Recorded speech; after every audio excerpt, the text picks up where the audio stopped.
Setiap hari, ibu muda ini sibuk membuat kue kering. Setelah jadi, hasilnya lalu dipotret dan mengunggahnya ke akun sosial media miliknya. Memanfaatkan sosial media, usaha rumahan kue kering milik Isfa yang diberi label Bundis mulai menerima pesanan sejak awal Ramadan. Puluhan pesanan datang dari teman maupun langganannya, tak hanya dari kota Makassar. Pesanan kue kering juga datang dari Pulau Jawa seperti Depok, Malang, dan Bekasi. Biasanya sih saya buatnya tanggal 15 Ramadan, saya baru buat kue kering, pesanan semuanya. Tapi kalau tahun ini saya mulai buatnya itu seminggu, minggu pertama Ramadan. Dan itu pun sebenarnya buat orang-orang yang pesan yang pengen ngemil pada saat Ramadan. Cuman karena diposting, ada yang mau, ada yang mau. Akhirnya habis semua stoknya, jadi dibuat lagi. Itu pun belum buat untuk pesanan yang Idul Fitri.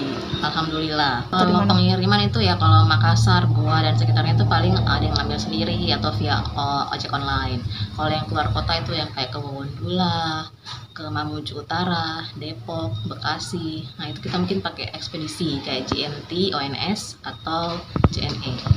Banyaknya pesanan kue kering menjadi berkah bagi usaha rumahan milik Isfa Surtiva yang beralamat di Jalan Todopuli 3, Kota Makassar. Nila Rustam, Kompas TV Makassar, Sulawesi Selatan.